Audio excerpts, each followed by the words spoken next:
sesión. Ilustrísimo señor general de honor de esta Real Academia de San Dionisio de Ciencias, Artes y Letras, ilustrísimos señores académicos, dignísimas autoridades civiles, delegada territorial de Desarrollo Educativo y Formativo Profesional y de Universidad, Investigación e Innovación de la Junta de Andalucía en la provincia de Cádiz, querida Isabel, representante del campus universitario Jerez de la Universidad de Cádiz, representante de las entidades benefactoras de esta Real Academia, Fundación Cajasol, Tebasa, Bodegas Williams & Humbert, Fundación La Caixa, Bodegas Jiménez Espínola, presidente de la Federación de Peñas Flamencas de Jerez, presidente de la Cátedra de Flamencología de Jerez, amigos de la Academia, señoras, señores, queridos amigos. Continuamos esta tarde en esta Real Academia con la tercera y última conferencia del ciclo Flamenco e Investigación que desde hace unos años iniciamos a fin de difundir este importantísimo patrimonio cultural andaluz y particularmente jerezano, siempre desde un punto de vista riguroso en sus planteamientos científicos, en la aportación de datos contrastados y académicos, en definitiva, desde el respeto que este bien cultural, reconocido como Patrimonio Inmaterial de la Humanidad por la UNESCO el día 16 de noviembre de 2010, exige y merece. Para ello contamos en esta sesión con la participación de don Roberto Sabater Boix, profesor de guitarra flamenca del Conservatorio Profesional de Música Joaquín Villatoro de nuestra ciudad, que desarrollará su conferencia bajo el título Maestro Balao, el eslabón olvidado.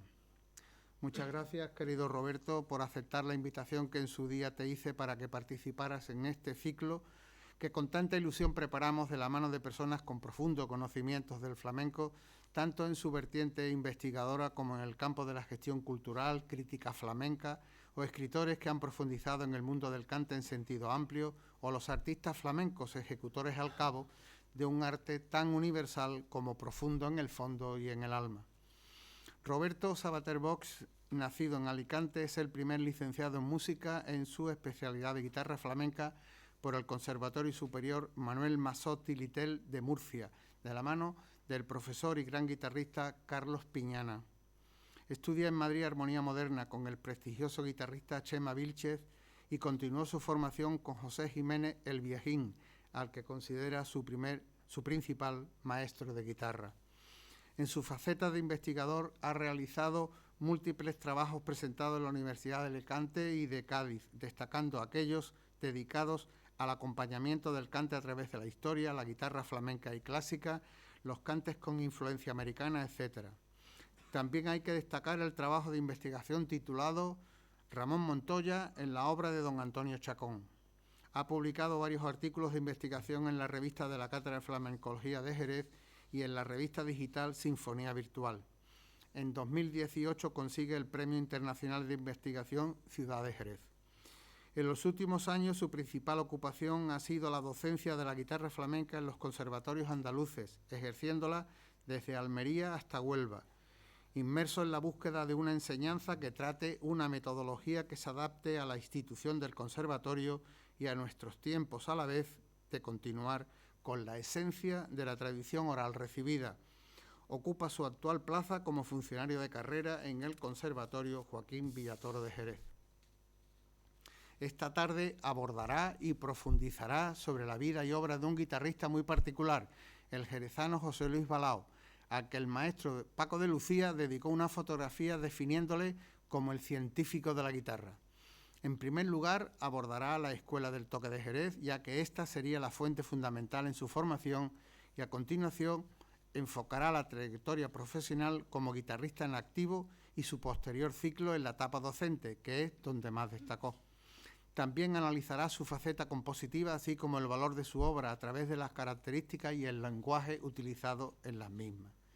Finalmente, se considerarán varios puntos de vista personales de Balao sobre cuestiones diversas, pues ello ayudará a esclarecer aspectos singulares en lo que a lo musical se refiere. Querido Roberto, tienes la palabra.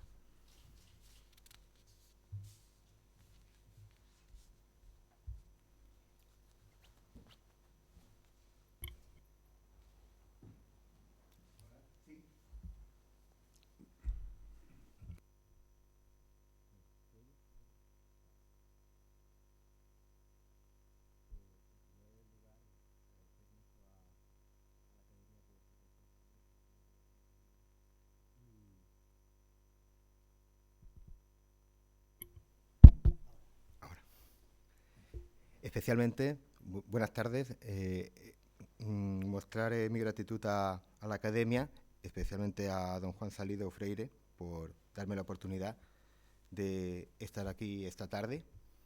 Y hoy lo que nos ocupa va a ser el maestro Balao.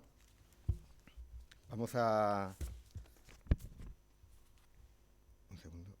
tratar de poner en valor a una figura, guitarrista José Luis Balao Pinteño, nacido en Jerez de la Frontera en 1938 y recientemente fallecido en 2023. Para tener una visión lo más integral posible de nuestro protagonista, deberemos pasar ineludiblemente por varios puntos. Trataremos en primer lugar la contextualización profesional de su etapa vital y unos datos biográficos sobre sus orígenes. También deberemos repasar el contexto histórico y social de sus maestros de guitarra, incluso también de sus antecesores, pues de esta forma nos podremos aproximar con mayor certeza a la línea de toque heredada por Balao.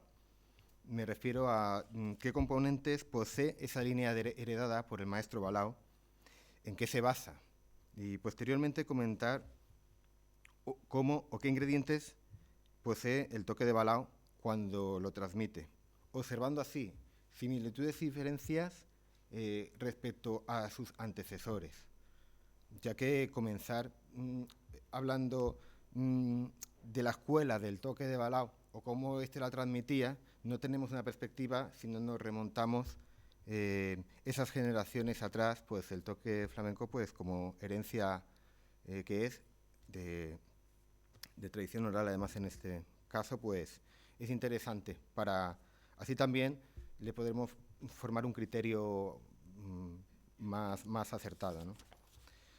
Por supuesto, trataremos también el tema de la docencia, ya que además es el punto fuerte de Balao y lo que le diera prestigio, añadiendo también sus dotes compositivas. En principio, realmente iba a abordar primero los maestros antecesores de él, pero vamos a abordar primero los datos biográficos porque vamos a hilar mejor así. Lo digo porque en la presentación yo se lo especifiqué a Juan de esta manera, pero vamos a empezar por sus orígenes y posteriormente ya enlazaremos con la siguiente parte. Simplemente cambio el orden porque creo que va a ser más dinámico. Unos datos biográficos esenciales. Nacimiento el 5 de mayo de 1938 en Jerez de la Frontera, como había mencionado anteriormente. Sería en el seno de una familia en progreso en cuanto a situación económica, ahora lo explicaremos. El padre venía de tener multitud de trabajos hasta más o menos la época cuando él nace. Su ubicación primeramente sería en una vivienda en la calle Pizarro número 4, en una humilde corrala con sus hermanos ya mayores que vivieran ya allí cuando él nace. La segunda ubicación, un traslado a la calle Zaragoza número 1. Tendría 5 años de edad. Allí nace su hermana. Una tercera vivienda, en el 47, tendría él 9 años, en la Cuesta de la Chaparra. Este traslado es debido a un ascenso del padre en el trabajo, porque es, le hacen jefe de una harinera, y entonces, pues, realmente, pues el nivel económico, esa situación económica que citaba anteriormente, pues, hace factible este traslado. Habrá que decir, él también me lo confirmó, Balao, que realmente él tuvo una vida acomodada en su niñez, no le faltó nada en una época que mucha gente pasaba necesidad, y él me lo admitía y no sentía ¿por qué no decirlo? Eso también quizá le permite, como me decía, dedicarse con cierta holgura a la música. que, por cierto, comienza desde una etapa muy temprana y de forma casual, como tantas veces alguien en la vida empieza las mejores cosas, ¿no? Pues él simplemente en la casa, su hermano mayor cogió afición por la guitarra y cuando él se iba se la dejaba encima de la cama y entonces José Luis iba y la toqueteaba, intentando emular a su hermano hasta que se dieron cuenta que el niño no paraba de cogerle la guitarra y es que tenía al final más afición que su hermano y entonces fue así como comienza realmente sus inicios en la música. Que por cierto la guitarra me contó que era una Ramírez del año 1900 que había pertenecido a Javier Molina. O sea, una verdadera joya. Me gustaría saber cómo sonaba aquella guitarra. Y finalmente, como ven esta afición, la familia lo que hace es que mediante un tío suyo le consigue unas clases. ¿Con quién? Pues tiene la suerte de caer con Javier Molina. Ahí es nada. Él era todavía muy niño y me contaba que iba a buscarle a un bar y que estaba cerca de la calle Prieta, donde él recibía las clases, y iba a buscar, maestro, ya estoy aquí, una persona, Javier, muy seria, ya tenía él una cierta edad, y decía que era bastante distante así en principio. Le enseñó farruca, le enseñó también soleá, y la verdad es que Javier Molina comienza enseñándote y te ponga la base de la soleá. Yo creo que es un buen inicio en la guitarra, una buena base. En el 51 ya su maestro pasa a ser Rafael del Águila. Balao lo consideró su principal maestro porque ya él era más mayor y además estuvo más tiempo con él. Entonces Rafael le ponía las falsetas de los flamencos de aquella época, mucho Niño Ricardo, y estos guitarristas que estaban en boga. Niño Ricardo era el héroe de la guitarra flamenca de aquella época. Todavía Sabicas no habría, no estaría en el panorama, porque no llegaba todavía su música en un primer momento, no entraba a España, ya sabemos, por su exilio. Y él le consideró entonces su principal maestro. También habrá que decir aquí, ya empezamos a hablar un poco de la docencia, que siempre va a estar como presente porque lo veo un tema principal, además de yo ser docente. Ahora hablaremos más extensamente de esto. Pero él le enseñaba también guitarra clásica. La guitarra clásica que Rafael enseñaba no era... él leía la partitura, Rafael, pero él no enseñaba a leer la música a los alumnos, porque además en una entrevista que le hace Gastelu, así lo dice el propio Rafael del Águila, que le es muy molesto enseñar música porque hay que tener mucha paciencia con el alumno, cuesta mucho, que si vienen ya sabiendo, está estupendo, porque ya tiene esa ventaja, pero si no, él lo enseña de tradición oral. Por ejemplo, Tárrega, que era algo que él enseñaba, y se lo llevaba a casa como se llevaba el flamenco, de oído. Si sabían leer música, como es el caso a lo mejor de que me contaba mi compañera Manuela del conservatorio, la profesora de guitarra clásica, pues si sabía leer la música sí que se llevaba la partitura a casa. Esto es curioso, esta manera de transmisión, que de esto después vamos a ahondar. Cuarto cambio de residencia, 1956, en el barrio de Santiago, en la calle Lechuga, número 20. Allí mantiene contacto con el Niño del Lápiz. El Niño del Lápiz era un guitarrista de Jerez, pero que reside en Cádiz. Él era de 1926 y me lo menciona porque él era sobrino de una sirviente que trabajaba en su casa. Y Balá me lo mencionaba porque lo consideró como de importancia, porque por lo visto en aquel momento de formación de Balá pues le supo transmitir varios aspectos, no me especificó qué, pero lo consideró como también alguien que le enseñó. En el 56 también conoce a Ana María Benítez Ganaza, bailaora, la cual sería en el futuro su mujer, su esposa.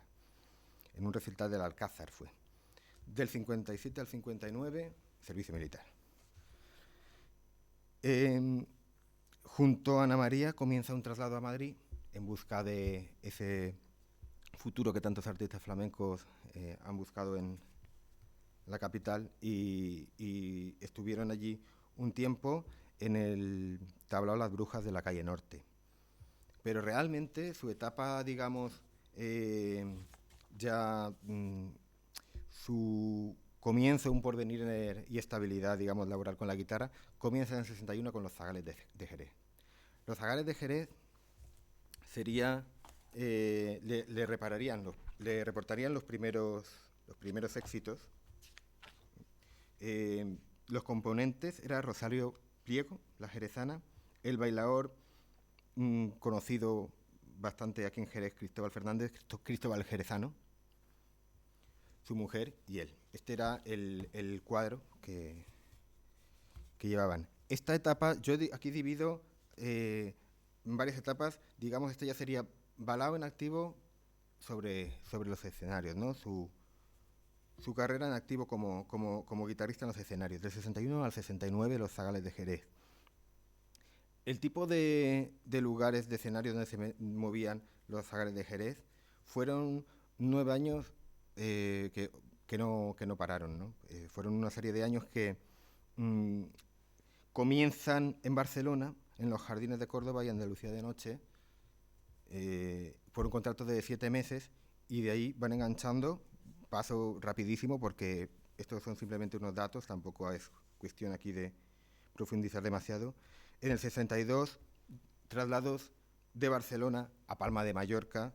En el 63, en Madrid, triunfan en el biombo chino.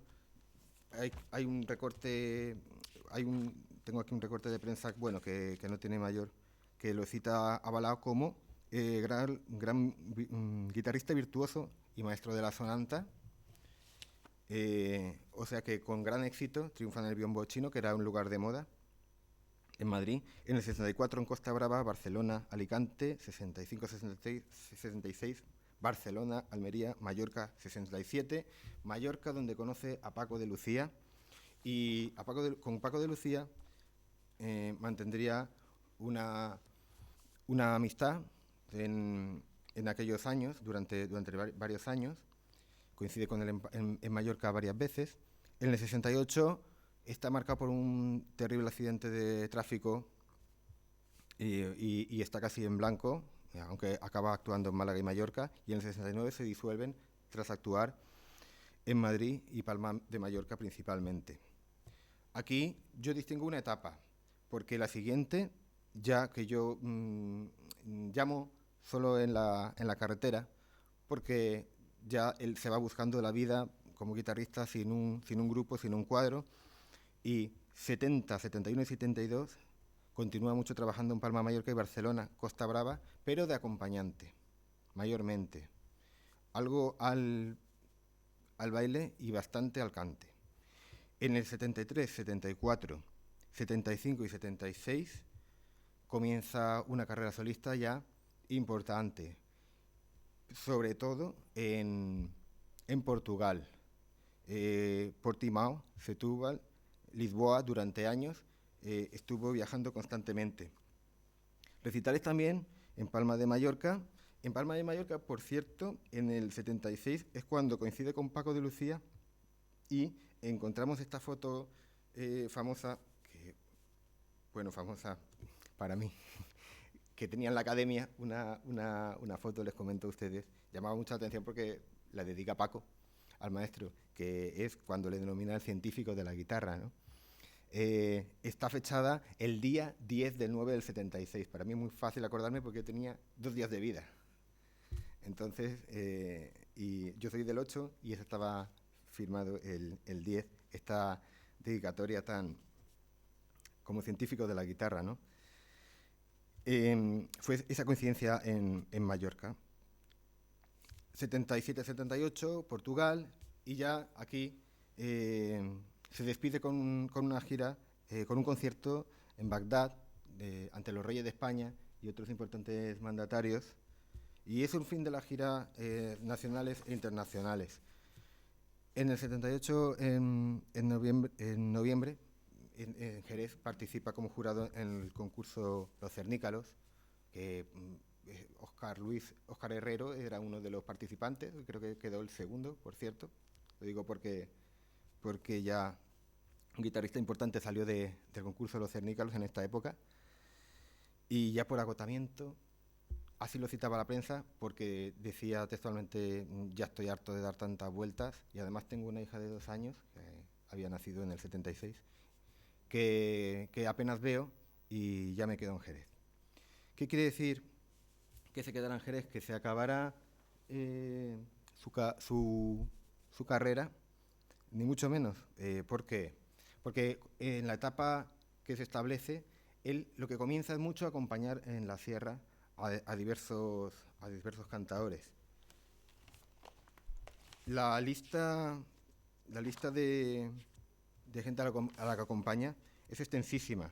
Juanito Maravilla, Rancapino, Paco Toronjo, Perro de Paterna y cantadores punteros de aquella época en Jerez como Terremoto Padre, Hijo Garbanzo, también fue bastante con él.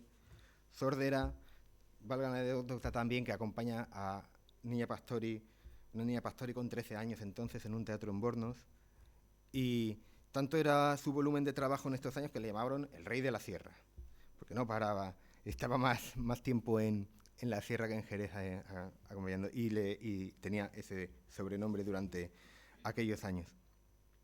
Interesante también que él tuvo la inquietud de que en esos años el tiempo que le quedó, digamos, por decir, libre, en ese sentido él quería buscarse también la vida como solista.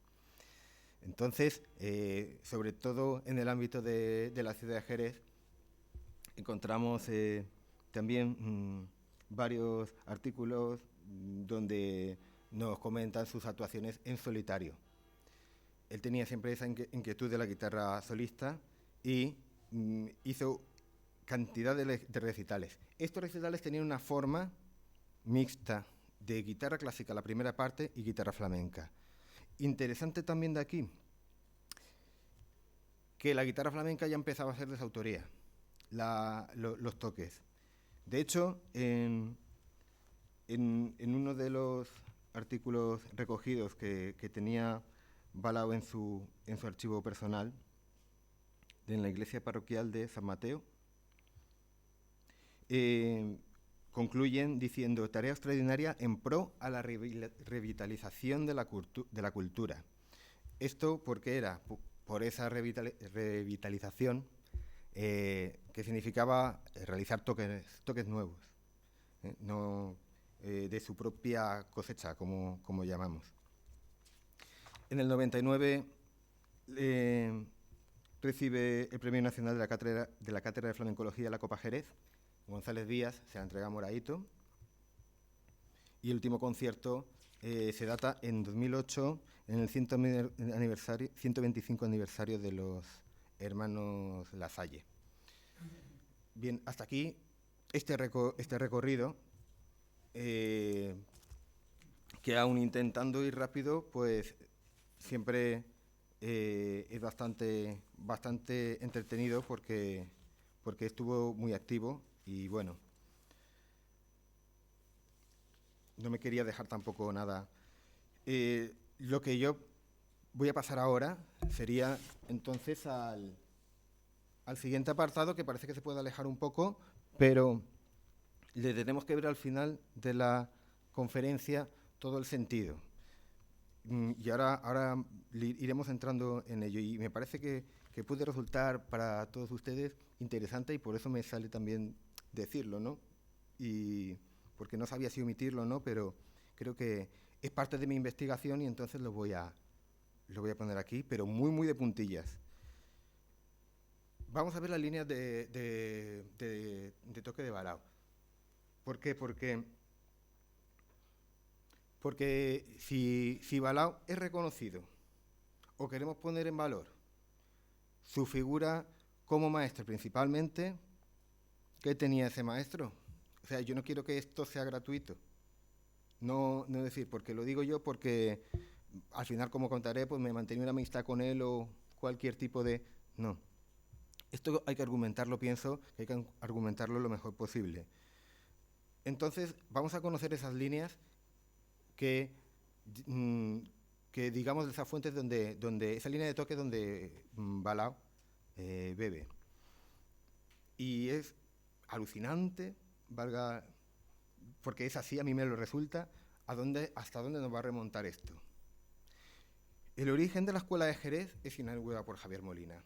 Yo creo que esto lo sabemos bastante gente, es algo que no es nada nuevo. Guitarrista, nacido en 1868, fallecido en 1956. Ahora veremos que es interesante que tenga esa longevidad, esa vida tan larga. También. Este origen de la Escuela de Jerez, inaugurado por Javier Molina, ¿de dónde surge Javier Molina? Porque si tiene esas características de toque de Jerez que antes no las había, ¿de dónde surgen? Bueno, pues nos remontamos a dos vías. Una es Maestro Patiño. Maestro Patiño es perteneciente a la primitiva escuela gaditana. La primitiva escuela gaditana, ¿qué sería la primitiva escuela gaditana? Pues realmente la primera escuela de toque flamenco. Ni más ni menos. La primera, el primer guitarrista con una entidad ya que no es música popular, que ya es netamente flamenco y que tiene esas características, sería Maestro Patiño, y una serie de discípulos como Paco el Barbero, por ejemplo, importantísimo, El Pollo, Maestro Pérez, un imprescindible también en los tablaos, en los cafés cantantes de Sevilla, también un showman, un personaje, Maestro Pérez. Esta gente y varios discípulos más es la que conocemos como la primitiva escuela gaditana. Bien, ahora vamos a ver por qué creemos que bebiera de allí. Por una parte, interesante el lugar de desarrollo.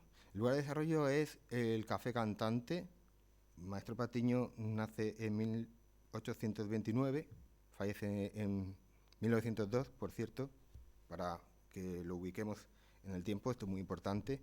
Entonces, en aquellos cafés del último tercio la última parte del siglo XIX, es decir, cuando el flamenco se desarrolla en el café cantante. ¿Por qué voy a esto? Porque en el café cantante ocurren cosas muy interesantes. Que el flamenco se hace profesional por la alta competitividad, entre otras cosas, que había. Porque claro, si yo soy guitarrista y entonces este me va a quitar el pan y va a actuar porque toca mejor que yo me pongo las pilas y entonces hay que tocar mejor. Y así vamos a la lucha, ¿no? Entonces, el flamenco crece exponencialmente en sus tres disciplinas, cante, toque y baile. Esto es muy interesante porque otra característica que encontramos es el eclecticismo de esos lugares.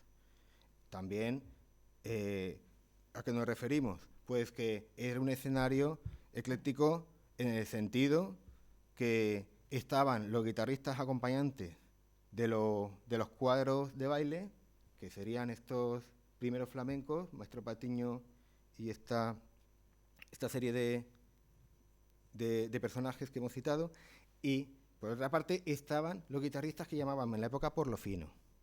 Por lo fino eran los académicos, los que sabían leer música, es decir, la futura guitarra clásica, que aún no se llamaba guitarra clásica así tan claramente. Vamos a llamarle los académicos, que me parece un término más bien que nos podemos decir por lo fino.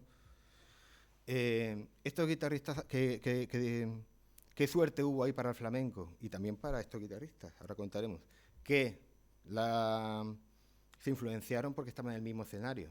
Claro, no simultáneamente, nos entendemos, actuaban en el mismo escenario. Había números de guitarra solista académica y los números de baile acompañante. La guitarra flamenca, entonces, esa guitarra primitiva tenía como característica principal el toque para abajo. El toque para abajo, ¿qué sería?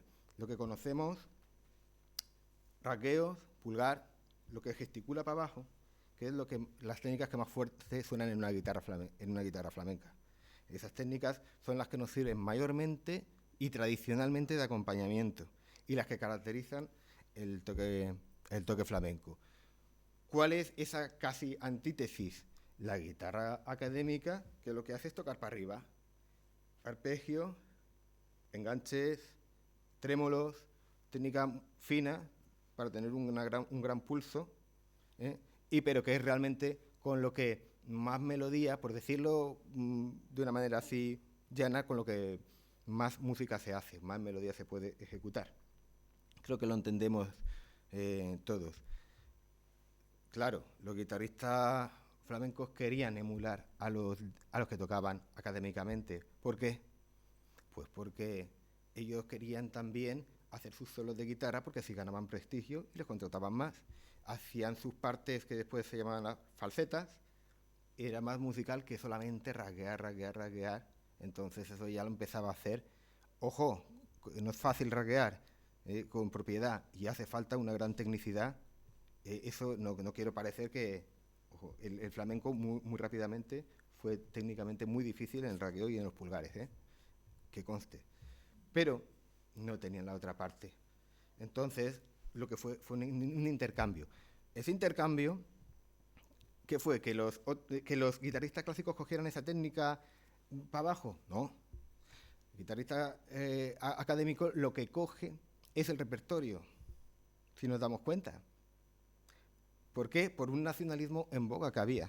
Entonces, en busca de esa identidad de sonar marca España, que hoy tan de moda está el término, en busca de buscar esta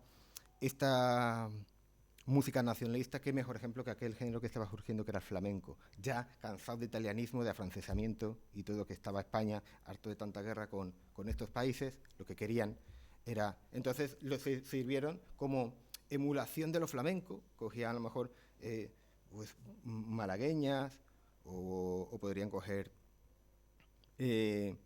algún tipo de fandango, y entonces emulaban eso, pero de una manera, como decíamos, por lo fino, ¿no? Como emulando. Entonces, todas las partes salieron ganando. Esto es bastante importante para el tema que hoy nos atañe, porque parece que no, pero maestro Javier Molina, la música que absorbe es de arcas, en gran parte, vía o directamente de arcas, según dice Eusebio Rioja, que podría ser discípulo de Arcas, porque además Julián Arcas es ese gran concertista por lo fino, porque si Patiño era el exponente máximo en la guitarra flamenca, ese principio flamenco, Julián Arcas lo sería entonces en la otra modalidad de guitarra. ¿Qué pasa? Que mediante Arcas tocó mucho en Jerez y visitaba mucho Jerez, o directamente de Arcas porque él conocía la música de Arcas Molina, o mediante Rafael Barroso. Si echamos un vistazo al diccionario de Domingo Prat, que creo que está fechado en 1934, o vaya, este dato no... Bueno, este diccionario nos cita a Rafael Barroso como un guitarrista jerezano. Realmente no era profesional, pero se ve que tenía muy buenas maneras, él tenía otros trabajos, pero era, por lo visto, gran guitarrista. Y lo cita como que Molina es su discípulo. Y lo que sí se sabe, y porque lo cita también el diccionario, es que Barroso era gran amigo de Arcas. Esto sí es seguro. Entonces, si es gran amigo de Arcas y Barroso es maestro de Molina, pues lo conocería por ahí. Lo que está claro es que lo tenía en su repertorio también Molina. A Patiño, pues a Patiño es que como encuentro que en el Filarmónico de Sevilla, en 1885, pues Molina trabaja allí, y en esa época estaba trabajando Patiño, estaban en el mismo cuadro, y él tenía 17 años. Molina, plena etapa de formación. bastante esclarecedor. Entonces, tenemos que esas influencias de la primera escuela de toque serían guitarristas académicos y esa esencia del toque flamenco. Esto es recogido por Rafael del Águila. Rafael del Águila, maestro de balao también, le hemos citado ya, Javier Molina, ahora la otra vertiente Rafael del Águila, pero realmente es la misma cadena. Porque Rafael del Águila,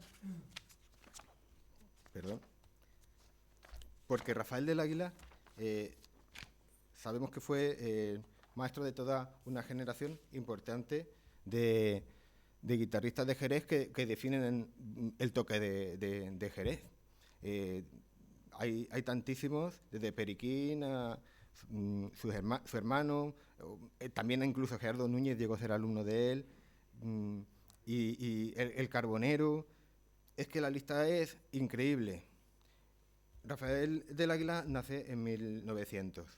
Entonces, y él sí recibe en la calle Prieta las enseñanzas de Molina durante tiempo. Entonces, la forma, digamos, flamenca, por decirlo de alguna forma, de Rafael del Águila, es la línea que aprende de su maestro Javier.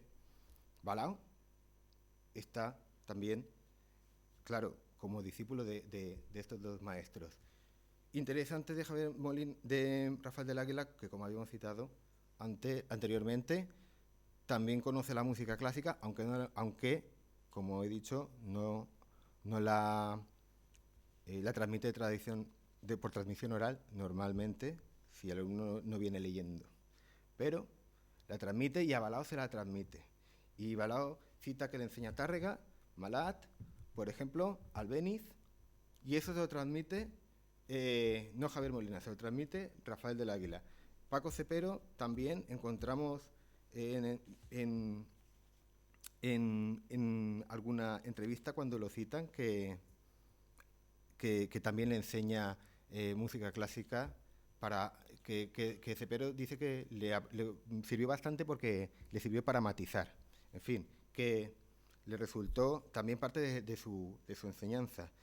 Esto creo que es bastante como poco curioso, que estos grandes maestros y indiscutibles digamos, que recogen ese testigo del toque de Jerez, con esa identidad que tiene el toque de Jerez tan genuina, tengan esa vertiente de la guitarra clásica desde el principio de los tiempos. Bien, aunque esto ha sido un poco extenso, ahora, cuando pasamos al siguiente punto de Balao, como maestro y como compositor, es cuando vemos cómo todo esto tiene cierta lógica o cierto orden en las formas de Balao. Porque si recogemos donde habíamos dejado antes la vida de Balao en el 78, que se establece en Jerez, en el 81 ya comienza su etapa docente de una manera, primero sin una, digamos, pretensión. Él tenía, como hemos dicho, ya trabajo en la sierra, pero comienza una etapa docente que ahora comienza junto al Carbonero, en la calle San Miguel, y están juntos del 81 al 95, bastantes años, y como que no quiere la cosa, él se mete en la docencia porque no era su principal, fue como que me contaba una cosa pues casi casual, ¿no? Que quería asegurarse de algo, un número de alumnos, no coger ya tanto el coche, es que me lo decía así, y ya pues acabó convirtiéndose en ese maestro Balao. La historia que yo creo ya interesante es cuando esta sociedad se separa, como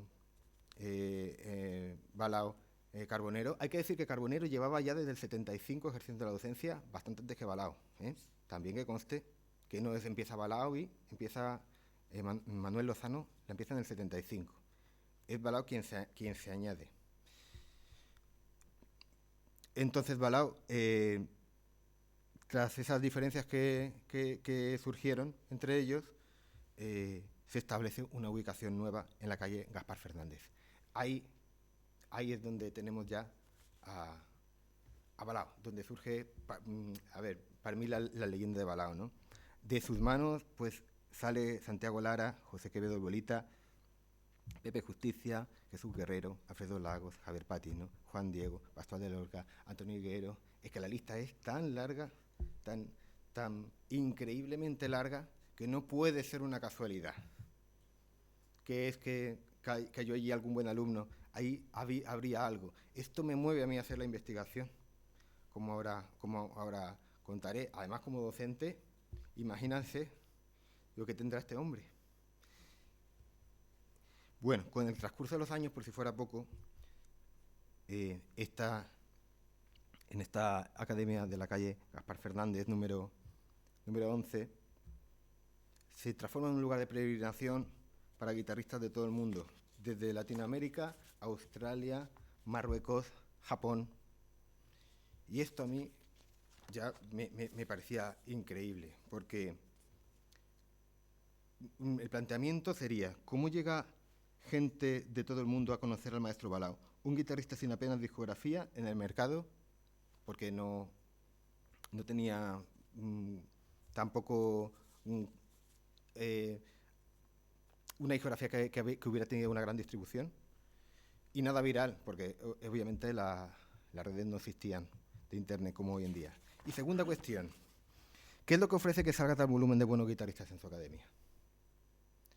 Esto es lo que inquieta.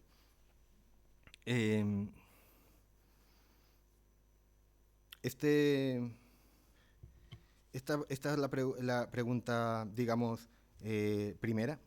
Se la pregunto al maestro, la de cómo llega la gente de todo el mundo a conocerle, del mundo, pero con toda forma literal, del globo, a conocerle, desde Japón. Y la contestación fue, tras unos segundos de pausa pensativo, me dijo: la gente habla y al final te conoce de boca en boca. Hombre, yo no estaba nada satisfecho con aquello. Y creo que él tampoco, pues lo dijo tras, como digo, unos segundos de pausa, como anoté yo. Y no me convenció nada. Y segunda cuestión: ¿qué es lo que hace que salga tal volumen de guitarristas?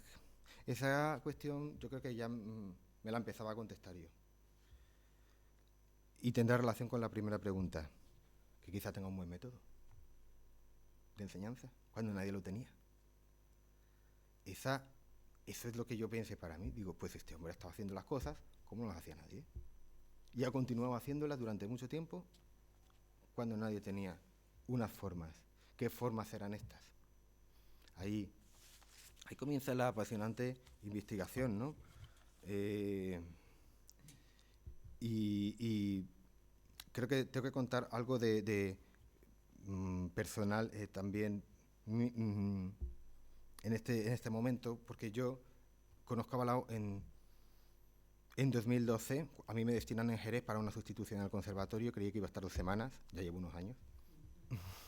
y yo llego en octubre y conozco a Balao en diciembre, en el tabanco, el guitarrón de San Pedro, de unos amigos. Y una noche cualquiera de diciembre, que recuerdo fría, que había llovido, y entonces mi amiga, la dueña de este establecimiento, me dice: mira, Roberto, te presento al maestro Balao, profesor muy importante, maestro de guitarra, y él trabaja en el conservatorio y tal. Y yo lo vi. Y bueno, todos sabemos de lo que hablo cuando veíamos a Balao. Bueno, y bien, desde luego tiene personalidad. Pero que comenzó así siendo algo sin importancia, empezamos a hablar y pasaron muchas horas. Y pasamos horas hablando y cerraron el guitarrón y continuamos hablando. Me acompañó hasta mi casa iba con la bicicletita al lado. Y todavía en la puerta de casa que yo en aquella época tenía alquilada ahí en la calle Ponce, estaba allí en una pequeña casa, y estuvimos todavía hablando un rato, y claro, yo le preguntaba, pues cómo enseñaba a él, qué música le gustaba, cómo yo, en verdad, intercambiamos mucho, nos caímos creo que bastante bien de primeras, fue ese casi amor a primera vista.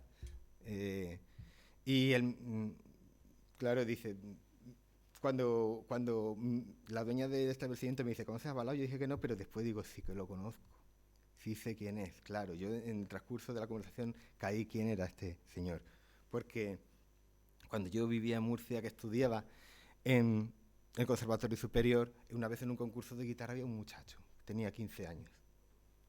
Un concurso de guitarra flamenca, todos tocaban muy bien, me acuerdo que Serranito era uno de los del jurado, mi maestro Carlos Piñana por aquel entonces, y todos quedaron muy sorprendidos sobre lo que aquel chico de 15 años, tenía 15 años, tendría así, y tocó, que era muy bonito, muy bello, y nadie sabíamos lo que era. ¿Por qué? Porque a lo mejor toda la gente tocaba maravillosamente, porque era un nivelazo de lo que tocaba la gente, técnicamente arrasaban todos, venía hasta gente de Japón, pero cuando la gente toca su repertorio personal, en verdad, pero es una cuestión personal, a veces a mí me aburre un poco porque no tiene ni ton ni son, como se dice en mi tierra. Mucho de la música es técnica, técnica y más técnica. Y muchas veces intentar llegar hacia un jurado y sorprender, ¿no? Con estos fuegos artificiales, que de hecho que tan en contra estaba. Y aquello era distinto, tampoco tocaba nada conocido, porque si toca algo de Paco, por ejemplo, de Lucía, pues todos lo conocemos, pero aquello era muy bonito y no sabíamos nadie lo que era. Al final nos enteramos que era de Balao. Yo pregunté, ¿esto qué es lo que toca? ¿Qué es lo que toca? Y había más gente que, pues es un maestro de Jerez que se llama José Luis Balao, que es muy importante, que ha sacado pues a Santiago Lara, a Alfredo Lagos, eran entonces guitarristas emergentes, que estaban en las mejores compañías, ya se oían nombrar a estos fenómenos de la sonanta jerezana, ya se empezaban a escuchar. Y digo, Dios mío, ¿cómo puede ser que este hombre ha sacado? Pero bueno, aquello como que se me olvidó un poco, porque ya uno no lo oye nombrar hasta aquel momento que me lo presentan, digo, ya sé quién eres. Claro, increíble. Esa noche me acuerdo yo que casi me costó conciliar el sueño, porque no me creía lo que me había pasado. Lo veía como una cosa mágica, ¿no? Y al día siguiente me levanto y digo, esto me ha pasado. Con fortuna de que el maestro me invita a su academia y a pasar por allí, a conocerla, y entonces me dice que, claro, que bueno, que me pasa ahí por ahí cuando quiera, yo lo conozco, empiezo a ver la forma de enseñar de él, y empiezo a entender alguna cosa ya sobre lo que me planteaba, pero aunque aún así no deja de ser sorprendente, porque claro, en un ejercicio de imaginación, que esto también contribuye a la leyenda. Nos ponemos en la piel del extranjero que a veces venía a Jerez a conocer a Balao, a tomar clases de guitarra con él, se mete en Gaspar Fernández con la iluminación que hay en algunas calles de Jerez, y esa estrecha acera, llega, imagínense, que es invierno además, y ve, ¿dónde está la academia? Ve unos grandes portones allí, de madera, poquísima iluminación, un cartelito apenas que se dan clases de guitarra en así, ya en las últimas épocas muy desgastado, y un horario, y ya está. Pasa esa puerta y encuentra una cancela de forja, el timbre. No hay timbre. Bueno, y en eso ves un cartelito de timbre y una cuerda. Toca vale. Toca la cuerda. Clon, clon. Sí, parece que suena. Y entonces de momento te abre una persona, no es Balao, normalmente, un chaval o un hombre o X, que te invita a pasar porque te ve con la guitarra, deduce que vas allí a tomar clases, aunque no te conozca, te da la bienvenida, entonces pasas, saludas al maestro, porque pasas y hay una primera sala cerca de aquella puerta y hay una serie de personas tocando, a lo mejor pongamos 4, 5, 3, tocando, hablando, tomando un refresco. Pasa más adelante y maestro, que ya he llegado. Y, vale, espérate ahí que ahora te toca el turno. Y claro, cuando entras a la sala, pues llegas, desenfundas la guitarra. Y a mí me pasaba una cosa que también me llamó la atención. Yo soy aquel extranjero, en verdad. ¿No? Yo sí que sé hablar castellano, sí que conozco el idioma, pero yo soy al final como aquel extranjero, ¿no? Yo y veías que la gente, el ambiente totalmente heterogéneo entre las personas, cada uno de su padre y de su madre, como se dice, había niños, mayores, jubilados, de todo allí. Y sí que me llamaba la atención de una cosa en común, la admiración que todos profesaban al maestro. Cómo todos practicando, y qué bonito esto, y a ti que te está poniendo, a mí casi todo piezas de él, Una, otra.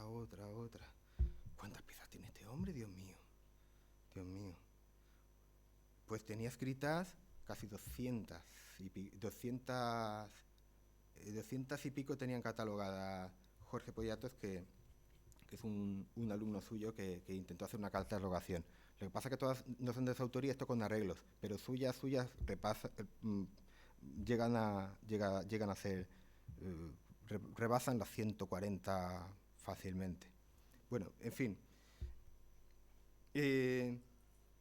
Increíble, esa admiración que le tenían, claro, era un verdadero gurú, ¿no? Como se dice, un maestro en todo el sentido de la palabra. Estábamos entonces en un sitio mágico para mí, y yo recuerdo en esa época que eso iba a ser irrepetible, ¿no? Yo vivir aquello, ¿no? Yo paso unos años yendo así esporádicamente a su academia. Yo no tomaba las clases, simplemente me mantenía una amistad, pasaba tiempo con él, veía sus clases, yo observaba y ya está. Y me resultaba, yo aprendía mucho, y además era tremendamente divertido para mí el maestro, y me reía mucho con él. Claro, vamos a entrar aquí en la metodología. De hecho, ya hemos entrado un poco, porque la estructura de la clase era esta. Entraba un alumno, le ponía un trocito, para asimilarlo se volvía a la sala. Pasaba otro alumno, le ponía otro trocito de música, por decirlo, y así iba rotativamente, y cuando habías pasado unas cuantas veces por el maestro, vas a tu casa, y ya la semana siguiente, si lo tenías bien puesto todo y bien, si te había quedado, continuamos avanzando, y si no, repasábamos. Esa era estructura de la clase. Esa estructura la encontramos en Rafael del Águila. Por eso he querido hablar antes también, porque también nos lo cuenta así Gerardo Núñez, que era como la estructura de clase de Rafael. Esa es una estructura de clase que mantuvieron algunos maestros tradicionales, que después he investigado, y eso era una forma de hacer la clase, de dar la clase en una época pasada. Esa estructura de la clase, después vamos a pasar a una cosa interesantísima, que es el amplio repertorio que tenía. Esto era importantísimo. ¿Por qué? Una de las claves de su enseñanza. Porque con un maestro, para ser grande, tiene que tener un amplio repertorio. ¿Por qué? Porque imaginemos que tú vas a enseñar los tientos a un alumno, unos tientos. Entonces, en tu repertorio, tú conoces un tiento o unas falsetas de tientos, 8 o 10, las que fueran, que puedes conformar un toque de tientos, y eso es lo que sabes y lo que controlas, digamos, del toque de tientos. Bien, si a ti te llega un alumno intermedio y esos tientos son de un nivel más superior, a ese alumno no le van a servir, porque ponerle algo muy superior al alumno, como algunos maestros hacen, con el afán de que al final te va a salir, practícalo mucho y tal, esto no es nada correcto. Tiene que estar en su nivel. Si por el contrario tiene muy bajo nivel el alumno, o sea, sería lo lo contrario, o sea, si tiene, también mal. Tanto por tienes que ser el nivel adecuado. Ahora, si tú tienes un repertorio de tientos, porque tienes mucho repertorio inmenso, más fáciles, más difíciles, más, digo que de 14 introducciones, entonces adecúas siempre al alumno. Claro, el amplio repertorio que tenía el maestro, como he citado, el número de obras que tenía, suyas y de otras, entonces eso era algo muy, muy importante. Santiago Lara, por ejemplo, cita, él es artífice de que todos los que hemos salido de esta escuela hayamos sido diferentes entre nosotros. Con la cantidad de guitarristas que ha pasado por la escuela, cada uno tenemos una forma diferente de tocar. De Balao puedo decir muchas cosas, pero con una creo que lo resumiría todo. Es de pocos los maestros que te hace amar la música que puedes sacar de una guitarra. Esto es lo que fundamentalmente más aprecio como maestro. Esta característica también la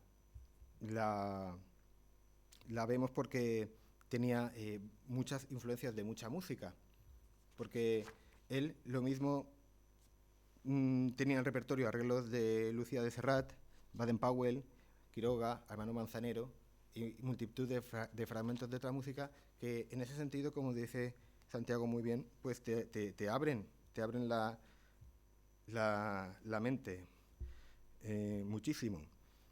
Una psicología adecuada también es lo que yo observaba en Balao a la hora de sus clases. Pero aquí, en una entrevista concedida al Diario de Jerez en 2012 al periodista Fran Pereira, que lo tenemos aquí entre nosotros esta tarde, le pregunta sobre la didáctica y cita: ante todo hay que tener paciencia, pero también psicología con los alumnos, porque no es lo mismo un niño de 10 años que una persona ya mayor.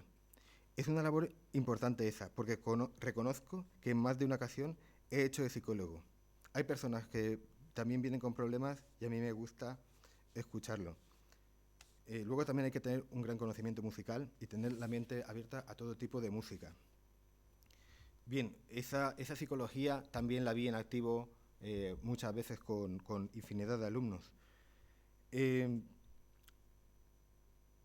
Ese ideal de formación para un guitarrista flamenco sobrepasando como único conocimiento los toques, también la tuvo entonces, como digo, Rafael del Águila, con la música clásica. También la tuvo Javier Molina, que por eso me extendí tanto en la otra parte, porque si observamos, esta gente que ha hecho historia con la sonanta, estos grandes maestros, han tenido esa apertura. Claro, cada uno de su época, porque aquí puede ser Serrat o Quiroga y aquellos guitarristas, la música clásica también del pasado o de su misma época.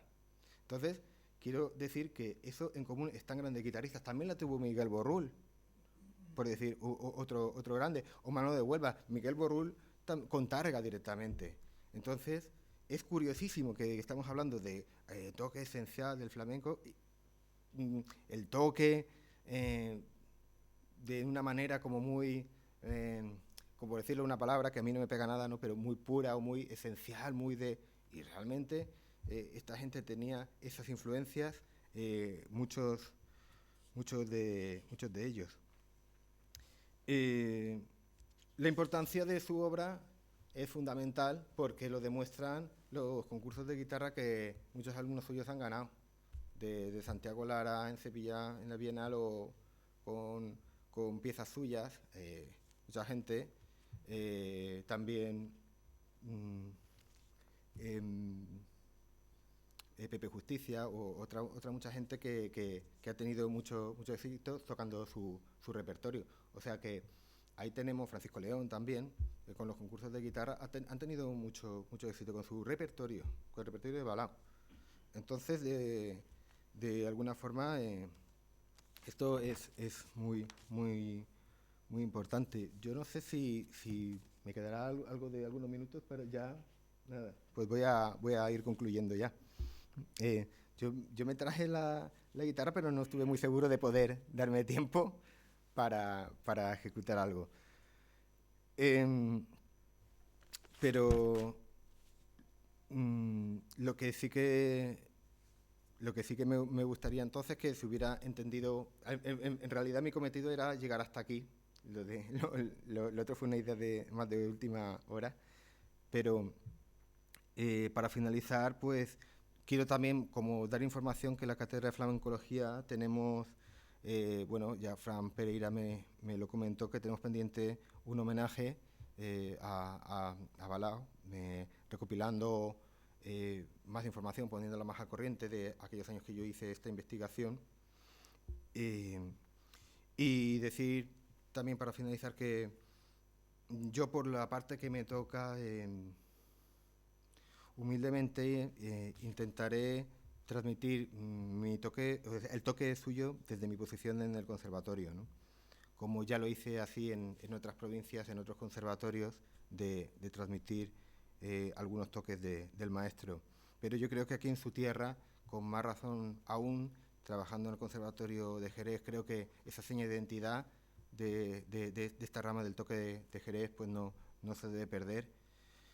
Al igual que transmito otras escuelas de toque a las que soy afín, como la de Paco, la de Tomatito, pues pienso que Balao también. Y también no solo como asignatura de guitarra, sino como análisis musical, que realmente es todo un tema también el análisis musical de su obra. Hubiera realmente sido mucho tiempo el analizar la obra de él. Entonces, también en asignaturas como análisis es muy interesante. Así, de esta forma también puede ser valorado de otra forma. Me une una afinidad musical con él, claro, ¿por qué no decirlo? Me gusta su toque. Se lo prometí en vida que iba a hacer esto desde el conservatorio, lo que estuviera en mi mano, antes de fallecer, se lo prometí. Pero sobre todo lo voy a hacer porque lo merece. Muchas gracias.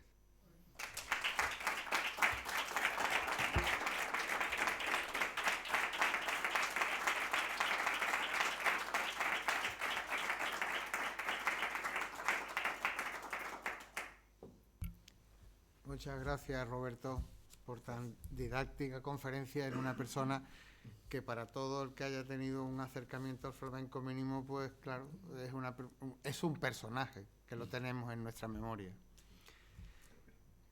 Y en este caso, debido a esta valoración, gracias a tu cualificación y experiencia, y sobre todo lo mucho que amas este apasionante mundo del flamenco, yo te conozco bien y sé lo mucho que lo amas, y especialmente a tu instrumento, a la guitarra. Poco puede añadirse a la figura que ha ocupado tu conferencia de esta tarde, y es muy posible que seas actualmente quien más y mejor puede hacer una síntesis globalizadora tan completa de la persona y del artista que se llama José Luis Balao. No es casual que gracias a tu interés investigador sobre él consiguieras, como hemos señalado, el Premio Internacional de Flamenco Ciudad de Jerez en 2018.